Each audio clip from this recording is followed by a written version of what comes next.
ఓం శాంతి. Murali date 25/6/2025. ఈరోజు బాబా చెప్తున్నారు, బాబా కొత్త ప్రపంచం కోసం మనందరికీ రాజయోగం నేర్పుతున్నారు. మరి మనం రాజయోగం నేర్చుకొని కొత్త ప్రపంచంలోకి వెళ్ళాలి అంటే ఈ పాత ప్రపంచం తప్పకుండా వినాశనం జరగాలి. మనుష్యులకు ఒక మంచి అలవాటుంది, భగవంతుణ్ణి స్మృతి చెయ్యటం. ఏదైనా ఒక విషయం జరిగింది అంటే వెంటనే హే భగవంతుడా అంటారు. కానీ భగవంతుణ్ణి గుర్తు చేసినా పొందాల్సిన ప్రాప్తి పొందలేకపోతున్నారు. కారణమేంటి? యథార్థ పరిచయం లేని కారణంగా ఏ ప్రాప్తి పొందాలో అది పొందలేకపోతున్నారు. భగవంతుడే సుఖమిస్తాడు, దుఃఖమిస్తాడు అనుకుంటారు.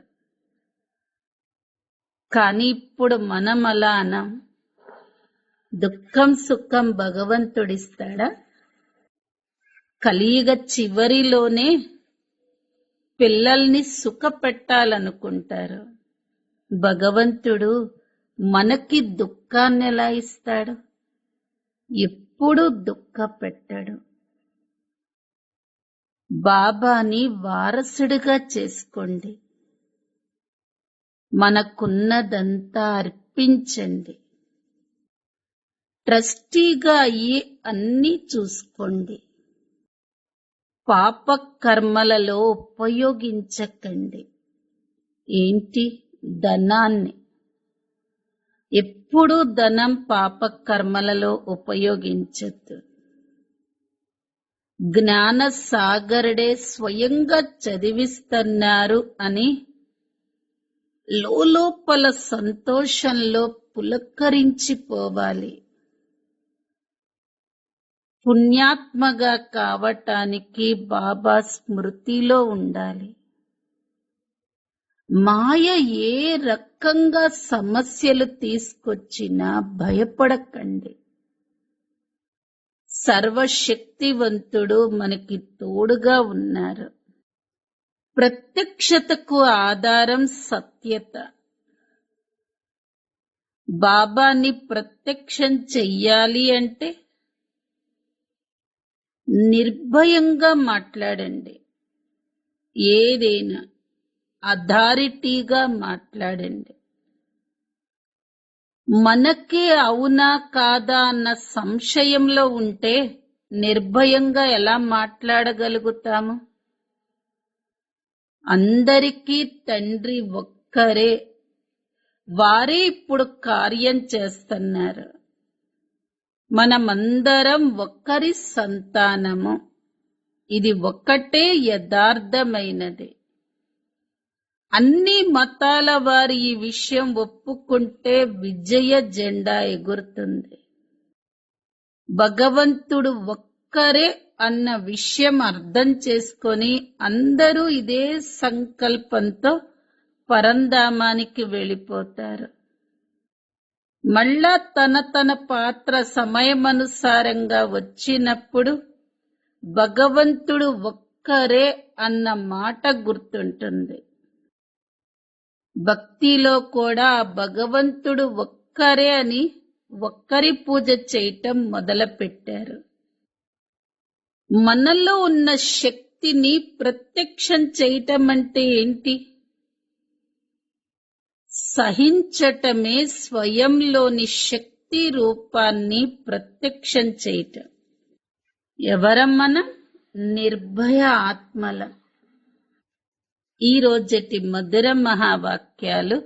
మధురమైన పిల్లలు, బాబా మీకు కొత్త ప్రపంచం కోసం రాజయోగాన్ని నేర్పిస్తున్నారు. కావున ఈ పాత ప్రపంచపు వినాశనం కూడా తప్పకుండా జరగాలి. ప్రశ్న: మనుష్యులకు ఏ ఒక్క ఒక్క మంచి అలవాటుంది, అయినా అలవాటు ద్వారా కూడా ప్రాప్తి ఏమీ కలగదు. జవాబు: మనుష్యుల్లో భగవంతుణ్ణి స్మృతి చెయ్యటము అన్నది అలవాటుగా అయిపోయింది. ఏదైనా విషయం జరిగితే వెంటనే హే భగవంతుడా అని అనేస్తారు. వారి ముందుకు శివలింగం వచ్చేస్తుంది. కానీ యథార్థమైన పరిచయం లేని కారణంగా ప్రాప్తి కలగదు. సుఖ దుఃఖాలన్నీ తానే ఇస్తాడు అనేస్తారు. కానీ పిల్లలైన మీరు ఇప్పుడు అలా అనరు. ఓం శాంతి. తండ్రిని రచయిత అని అంటారు. వారు దేనికి రచయిత? కొత్త ప్రపంచానికి రచయిత. కొత్త ప్రపంచాన్ని స్వర్గము లేక సుఖధామము అని అంటారు. అలా పిలుస్తారు, కానీ అర్థం చేసుకోరు. కృష్ణుడు మందిరాన్ని కూడా సుఖధామము అని అంటారు. అది చిన్న మందిరం. కృష్ణుడైతే విశ్వాధిపతి కదా. అనంతమైన అధిపతిని హద్దులోని అధిపతిగా చేసేస్తారు. కృష్ణుడి చిన్న మందిరాన్ని సుఖధామము అని అంటారు. తాను విశ్వాధిపతిగా ఉండేవారు అన్నది బుద్ధిలోకి రాదు. కృష్ణుడు భారతదేశంలోనే ఉండేవాడు. మీకు కూడా ఇంతకు ముందు ఏమీ తెలియదు. తండ్రికైతే అన్నీ తెలుసు. వారికి సృష్టి ఆది మధ్య అంతముల గురించి తెలుసు. బ్రహ్మ, విష్ణు, శంకరులు ఎవరు అన్నది ప్రపంచంలో ఎవ్వరికీ తెలియదు. ఇప్పుడు పిల్లలైన మీకు అది తెలియదు. శివుడు ఉన్నతోన్నతమైనటువంటి భగవంతుడు. అచ్చా, మరి ప్రజాపిత బ్రహ్మ ఎక్కడ నుండి వచ్చారు? బ్రహ్మ, విష్ణు, శంకరులు ఎవరు అన్నది ప్రపంచంలో ఎవ్వరికీ తెలియదు. ఇప్పుడు పిల్లలైన మీకు అది తెలుసు. శివుడు ఉన్నతోన్నతుడైన భగవంతుడు. అచ్చా, మరి ప్రజాపిత బ్రహ్మ ఎక్కడ నుండి వచ్చారు? అతను కూడా మానవుడే కదా. ప్రజాపిత అంటేనే ముఖం ద్వారా దత్తత తీసుకునేవారు. మీరందరూ ముఖ వంశావళీలు. ఏ విధంగా బ్రహ్మను బాబా తనవారిగా చేసుకొని ముఖ వంశావళిని తయారు చేశారో మీకు తెలుసు. వీరిలోకి ప్రవేశించారు. ఇతడు నా కొడుకు అని కూడా అన్నారు. బ్రహ్మ అన్న పేరు ఎలా వచ్చిందో మీకు తెలుసు. వారు ఎలా జన్మించారు అన్నది ఇంకా ఎవరికీ తెలియదు. పరంపిత పరమాత్మ ఉన్నతోన్నతుడు అని కేవలం మహిమను గానం చేస్తారు. కానీ తాను ఉన్నతోన్నతుడైన తండ్రి అన్నది ఎవరి బుద్ధిలోకి రాదు. ఆత్మలైన మనందరికీ వారు తండ్రి. వారు బిందు రూపం. వారిలో సృష్టి ఆది మధ్య అంతముల జ్ఞానం అంతా ఉంది. ఈ జ్ఞానం కూడా మీకు ఇప్పుడే లభిస్తుంది. ఇంతకు ముందు కొద్దిగా కూడా ఉండేది కాదు. మనుష్యులు కేవలం బ్రహ్మ, విష్ణు, శంకరులు అని అనేస్తారు, కానీ వారికేమీ తెలియదు. కావున వారికే అర్థం చేయించాలి. ఇప్పుడు మీరు వివేకవంతులుగా అయ్యారు. బాబా జ్ఞాన సాగరుడు అని తాను మనకి జ్ఞానాన్ని వినిపిస్తున్నారు అని, చదివిస్తున్నారు అని మీకు తెలుసు. ఈ రాజయోగం సత్యుగ కొత్త ప్రపంచం కోసం. మరి తప్పకుండా పాత ప్రపంచం వినాశనం జరగాలి. అందుకోసమే ఈ మహాభారత యుద్ధం ఉంది. అర్ధకల్పం నుండి మీరు భక్తి మార్గపు శాస్త్రాలను చదువుతూ వచ్చారు. ఇప్పుడు బాబా నుండి డైరెక్ట్ గా వింటున్నారు. బాబా కూర్చొని శాస్త్రాలేమీ వినిపించరు. జప తపాలు చెయ్యటం, శాస్త్రాలు మొదలైనవి చదవటం ఇదంతా భక్తి. భక్తులకు భక్తికి ఫలం కావాలి. ఎందుకంటే భగవంతుణ్ణి కలుసుకునేందుకోసం వారు కష్టపడతారు. కానీ జ్ఞానం ద్వారానే సద్గతి లభిస్తుంది. జ్ఞానం మరియు భక్తి రెండూ కలిసి ఉండవు. ఇప్పుడంతా భక్తి రాజ్యమే. అందరూ భక్తులే. అందరి ముఖం నుండి ఓ గాడ్ ఫాదర్ అన్న పదం తప్పకుండా వెలువడుతుంది.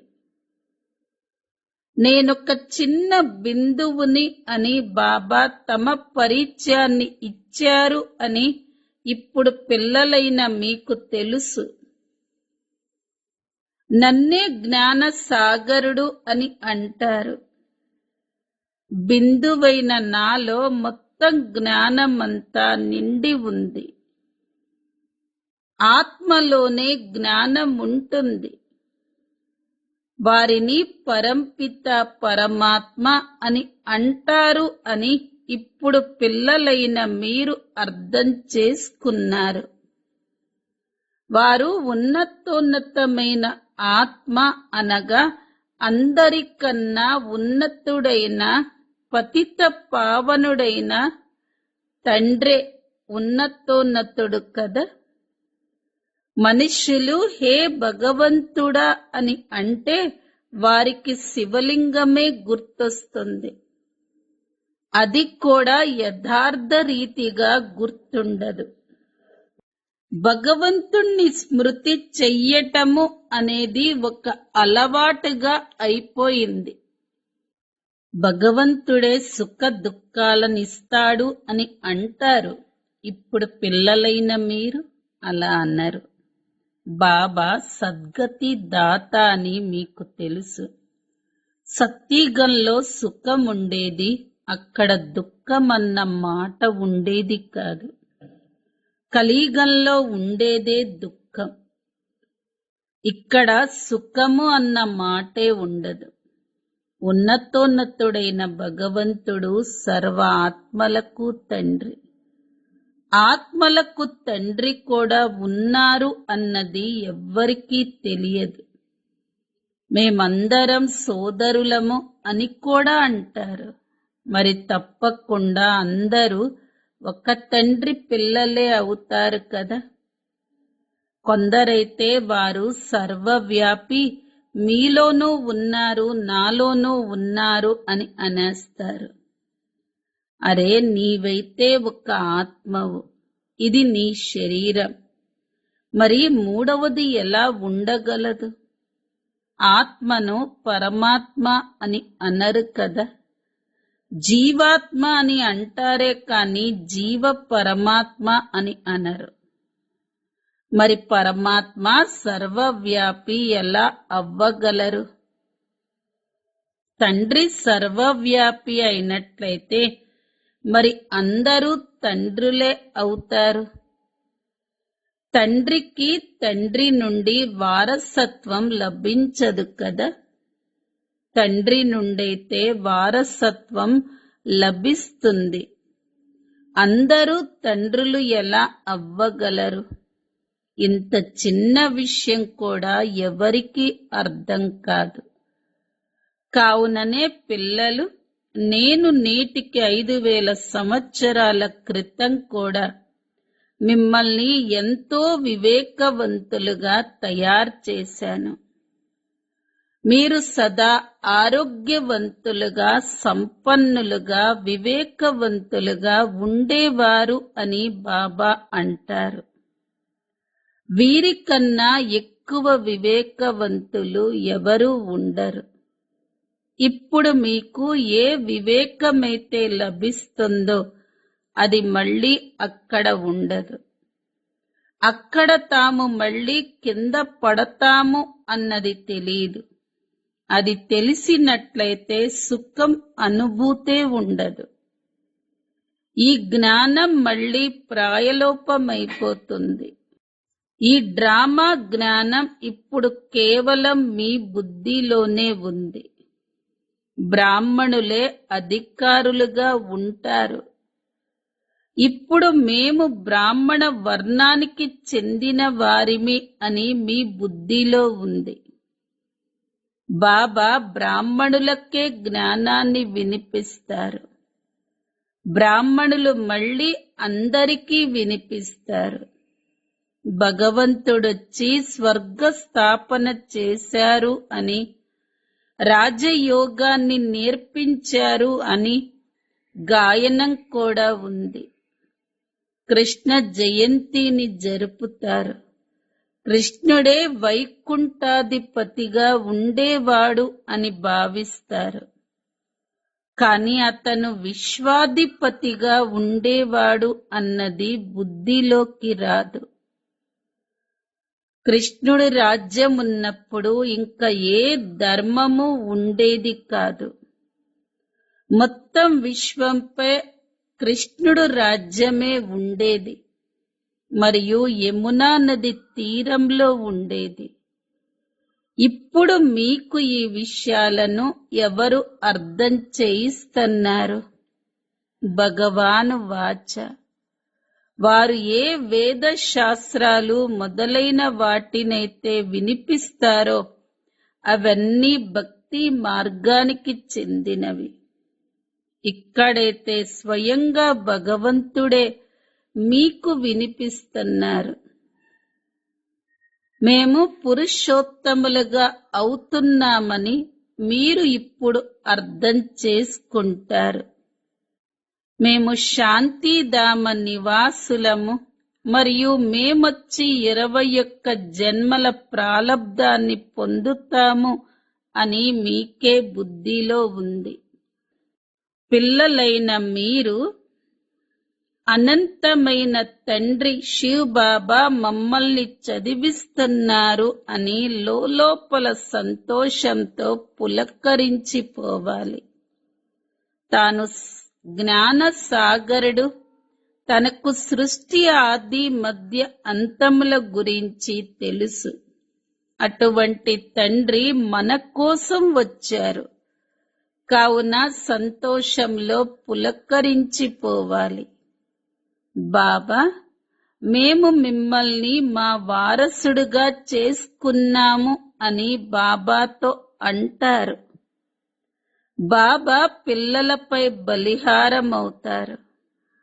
భగవంతుడైన మీరు ఎప్పుడైతే వస్తారో అప్పుడు మేము మీపై బలిహారమవుతాము, అనగా మిమ్మల్ని మా సంతానంగా చేసుకుంటాము అని పిల్లలంటారు.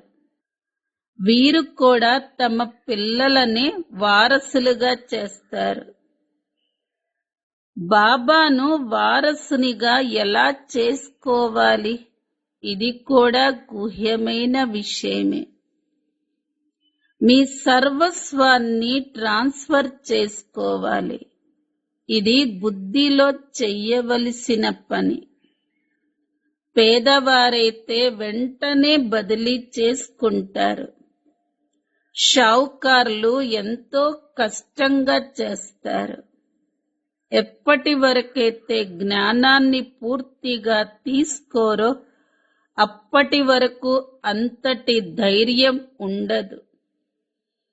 పేదవారైతే వెంటనే బాబా, మేము మిమ్మల్నే వారసులుగా చేసుకుంటాము, మా దగ్గర ఉన్నదేంటి అని అంటారు.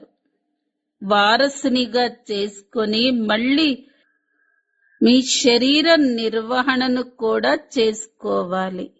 కేవలం ట్రస్టీలుగా భావిస్తూ ఉండండి. యుక్తులైతే ఎన్నో లభిస్తాయి. బాబా కేవలం పాప కర్మలలో డబ్బును పాడు చెయ్యటం లేదు కదా అని గమనిస్తారు. మనుష్యులు పుణ్యాత్మలుగా తయారు చెయ్యటంలో ధనాన్ని వినియోగిస్తున్నారా? విధిపూర్వకంగా సేవ చేస్తున్నారా అని పూర్తిగా పరిశీలిస్తారు. ఆ తర్వాత అన్ని సలహాలను ఇస్తారు. ఇతడు కూడా వ్యాపారంలో ఈశ్వరార్థం కొంత తీసేవాడు కదా. అది ఇండైరెక్ట్ గా జరిగేది. ఇప్పుడైతే బాబా నేరుగా వచ్చారు.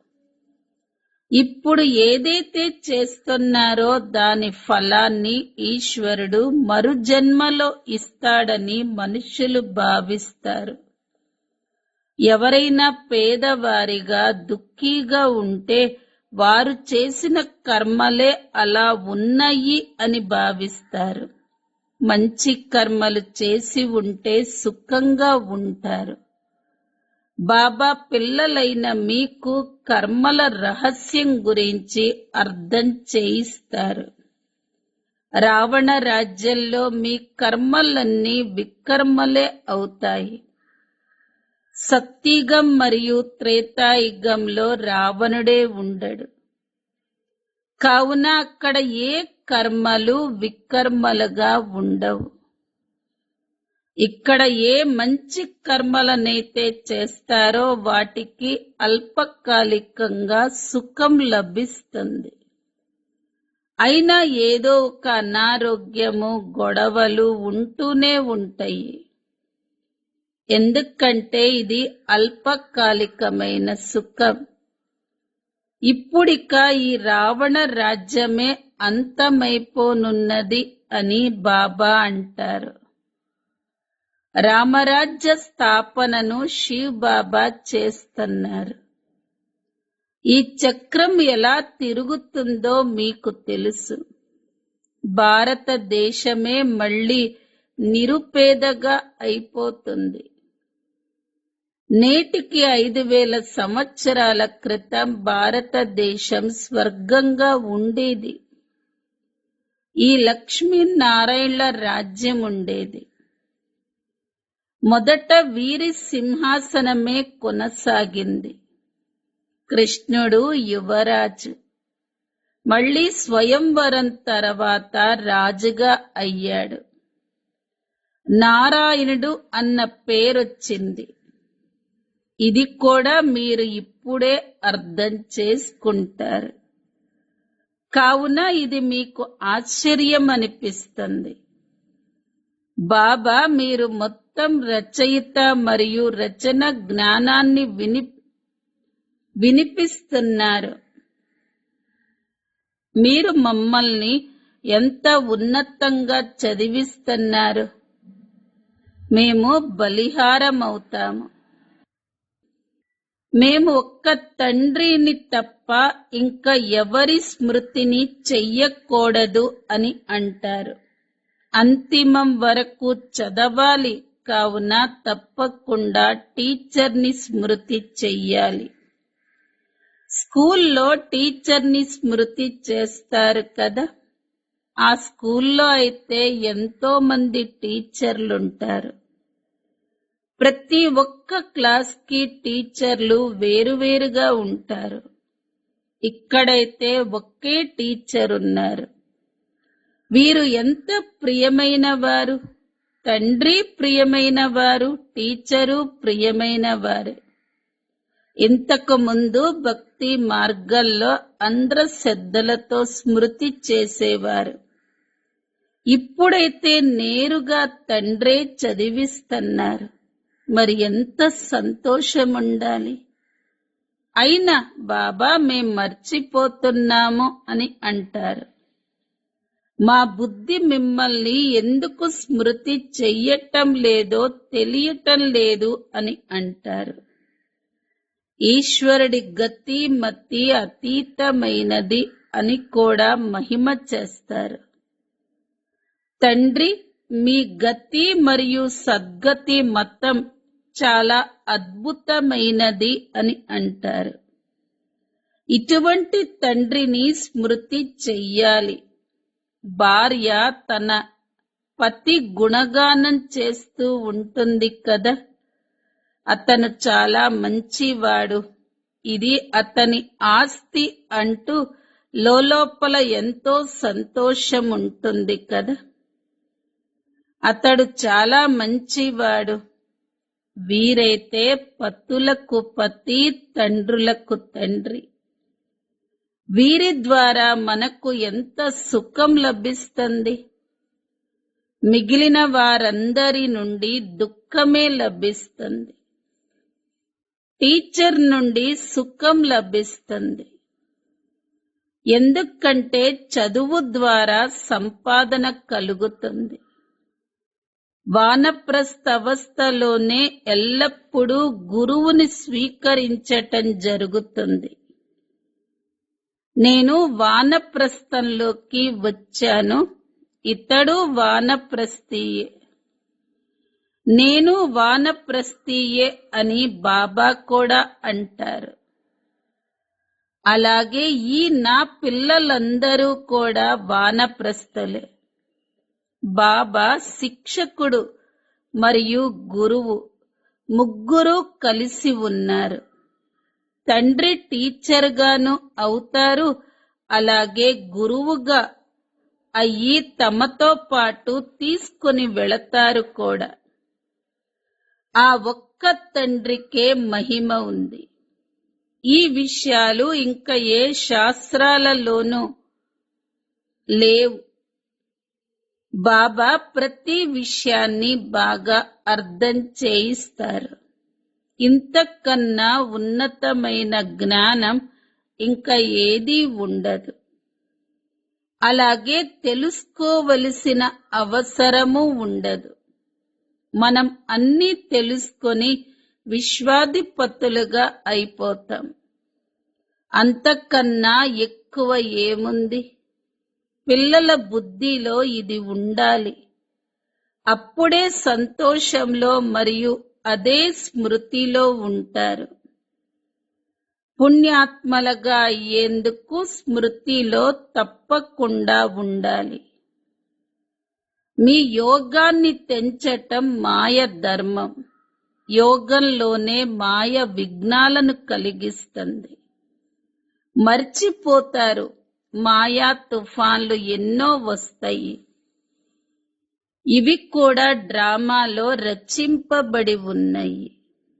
అందరికన్నా ముందు ఇతడు ఉన్నాడు, కావున ఇతడికి అన్ని అనుభవమవుతాయి.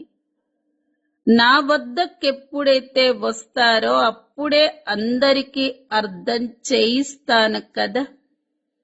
ఇవన్నీ మాయా తుఫాన్లుగా వస్తాయి.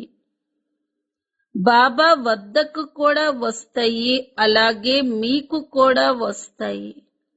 మాయా తుఫాన్లే రాకుండా యోగం సదా నిలిచి ఉన్నట్లయితే కర్మాతీత స్థితి ఏర్పడిపోతుంది. అప్పుడిక మనం ఇక్కడ ఉండం. కర్మాతీత స్థితి ఏర్పడినట్లయితే అందరూ వెళ్ళిపోతారు. శివుని ఊరేగింపు మహిమ చెయ్యబడుతుంది కదా. శివ్ బాబా వస్తేనే ఆత్మలైన మనమందరం వెళతాము. అందరినీ తీసుకువెళ్లేందుకే శివ్ బాబా వస్తారు. సత్యుగంలో ఇంతమంది ఆత్మలు ఉండరు. అచ్చ, మధురాతి మధురమైన ఆత్మిక పిల్లలకు మాతా పిత బాప్ దాదాల ప్రియ స్మృతులు మరియు గుడ్ మార్నింగ్. ఆత్మిక పిల్లలకు ఆత్మిక తండ్రి నమస్తే. ఆత్మిక పిల్లలవి ఆత్మిక తల్లి తండ్రులకు ప్రియ స్మృతులు, గుడ్ మార్నింగ్ మరియు నమస్తే. ధారణ కొరకు ముఖ్య సారము. మొదటి పాయింట్, శివ్ బాబాని మీ వారసుడిగా చేసుకొని అంతా ఎక్స్చేంజ్ చేసుకోవాలి. వారసునిగా చేసుకొని శరీర నిర్వహణ కూడా చేసుకోవాలి. ట్రస్టీగా భావిస్తూ ఉండాలి. ధనాన్ని ఎటువంటి పాప కర్మలలోనూ ఉపయోగించకూడదు. రెండో పాయింట్, స్వయంగా జ్ఞాన సాగరుడైన బాబా మనల్ని చదివిస్తున్నారు అని లోలోపల సంతోషంలో పులక్కరించిపోతూ ఉండాలి. పుణ్యాత్మలుగా అయ్యేందుకు స్మృతిలో ఉండాలి. మాయా తుఫాన్లను చూసి భయపడకూడదు. వరదానం, సత్యత ఆధారంపై ఒక తండ్రిని ప్రత్యక్షం చేసే నిర్భయ అథారిటీ స్వరూప భవ. సత్యతయే ప్రత్యక్షతకు ఆధారం. బాబాని ప్రత్యక్షం చేసేందుకు నిర్భయులుగా మరియు అథారిటీ స్వరూపం ఉన్నవారిగా అయ్యి మాట్లాడండి. సంకోచంతో మాట్లాడకండి. మన అందరి తండ్రి ఒక్కరే. వారే ఇప్పుడు కార్యాన్ని చేస్తున్నారు. ఒక్కరి సంతానమైన మనమందరం ఒక్కటే మరియు ఇది ఒక్కటే యథార్థమైనది అని అనేక మతాల వారు ఈ విషయాన్ని ఒప్పుకున్నట్లయితే అప్పుడే విజయ జెండా ఎగురుతుంది. ఈ సంకల్పంతో ముక్తి ధామానికి వెళతారు మరియు ఎప్పుడైతే తమ తమ పాత్రను అభినయించటానికి వస్తారో అప్పుడు గాడ్ ఈజ్ వన్ అంటే భగవంతుడు ఒక్కరే అన్న ఈ సంస్కారమే ముందుగా ఇమర్జ్ అవుతుంది. ఇదే స్వర్ణ యుగపు స్మృతి. స్లోగన్, సహనం చెయ్యటమే స్వయంలోని శక్తి రూపాన్ని ప్రత్యక్షం చేయటం. అవ్యక్త ప్రేరణ పాయింట్, ఆత్మిక స్థితిలో ఉండే అభ్యాసం చెయ్యండి. అంతర్ముఖులుగా అవ్వండి. ఎలా అయితే ఈ దేహం స్పష్టంగా కనిపిస్తుందో అలా మీ ఆత్మస్వరూపం స్పష్టంగా కనిపించాలి. అనగా అనుభవంలోకి రావాలి.